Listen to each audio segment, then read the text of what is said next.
Welcome to the Guest Spotlight Show, public affairs presentation of WGLR. And the views expressed here are not necessarily those of the station. With us today, a candidate for the 49th Assembly District from Boscobel, Chad Henneman. Hey, Chad, how you doing? I'm doing pretty good, Doug. Thanks for having me on today. You're welcome. And Chad running as a Democrat in the upcoming election in November. He'll be running against Travis Trantle, the incumbent. Tell us a little bit about yourself. You're from Boscobel, and what are you doing right now? Well, I'm currently on leave of absence from working at the Wisconsin Secure Program Facility. That's the prison in Boscobel. I had to take a leave of absence so that I could actually do the run here.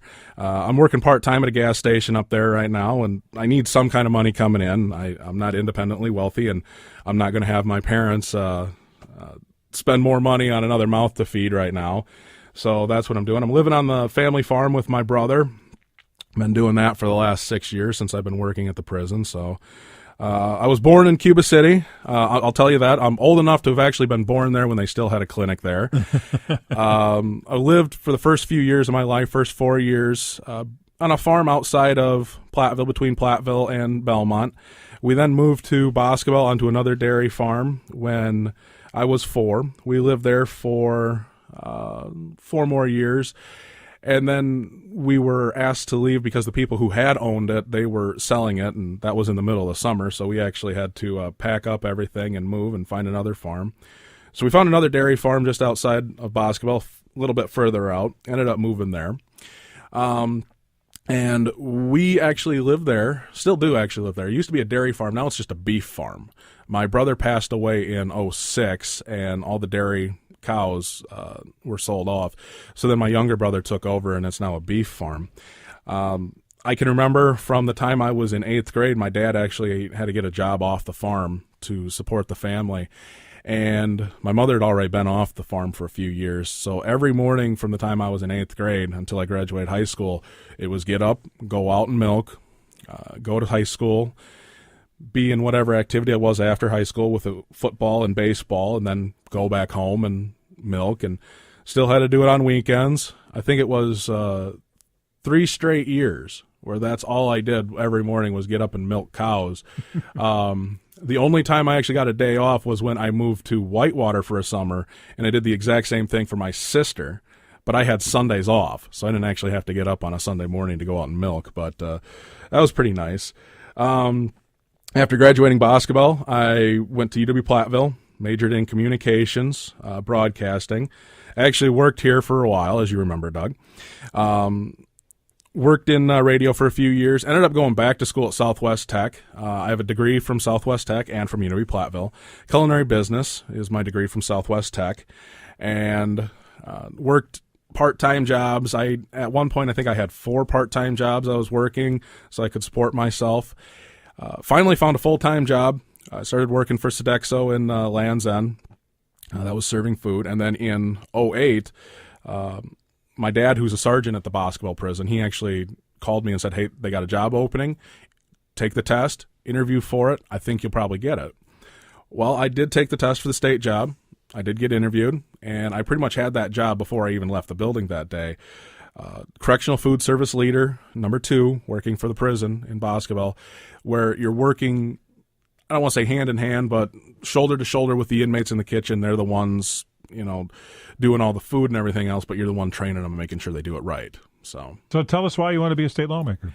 Well, I think one of the biggest things that why I want to be a state lawmaker is I think that we have gotten too far away from what actual people in our district want from people. We're not getting anything over here in southwest Wisconsin, and we should be trying to get what we can from our tax dollars. Meanwhile, our tax dollars are going to Madison, they're going to Milwaukee on roads, they're going to Milwaukee schools, they're going to the bigger schools. I mean, there was just an article that came out in the Journal Sentinel today about the redistribution of some of the state tax dollars that are going to these tightly compacted, wealthier districts. Meanwhile, we have schools over here like Cuba City, Lancaster, Platteville, Boscobel that, we're struggling because we're a bigger area and you have to bus the kids into school, and then you're losing money because you're not getting that money from the state anymore. So then you have to look at, do we try and raise taxes on more people here in the area? Well, the people here in the area, we don't have a whole lot of money. We don't have more money to spend. So why aren't we, trying to get more from the state? Act 10 and then the cutting of taxes. I kept being told and kept seeing in the paper that, we're going to cut taxes and it's going to create jobs and it's going to help the economy. 3 years of cutting taxes has left us 10th out of 10 states in the Midwest in job creation. It's left us in the bottom third in the nation in job creation. Obviously, it's not working. So another thing is that, we see the job paychecks. What we're being paid is being so stagnant. There's no one getting actually paid anymore except for the higher ups. The profits are all staying at the top. So I take it you advocate an increase in the minimum wage? I do advocate an increase in the minimum wage. And I know that there would be some smaller businesses that would hurt for a little bit on this, but the way that it is with smaller businesses is they're actually going to see an increase then because they're able to keep their employees and they don't have to train new employees. They're keeping their employees at a good price because we have to start looking at people and workers not as liabilities and as, this person is making this much money. You have to start looking at them as assets. They've been here for this long. They know all this stuff. We can keep them, and we should be keeping them. Look at there's some major businesses here. I'm not going to name any names, but there's some major businesses that don't pay their workers all that much. And then those workers end up going to the state and getting state money so that they can actually survive.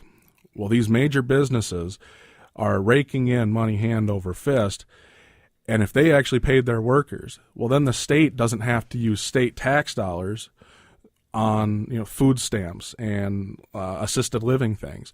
Those workers are actually getting paid a livable wage, and that's, I think, one of the biggest issues that we have to look at is getting people a livable wage, tying minimum wage to the pricing index so that we're not pricing people out of lives. Chad, how can people find out more information about you? Well, if you have Facebook, you can look me up, facebook.com, Henneman for Assembly. That's HENNEMAN for Assembly. Also have a website, chadhenneman.com. That's CHADHENNEMAN.com. Very good. Chad, thanks for stopping by. Good luck, okay? Thank you, Doug. Have a great day. Chad Henneman, a Democrat candidate for the 49th Assembly District in Southwest Wisconsin, our guest at the Spotlight Show, public affairs presentation of WGLR, and I'm Doug Wagon.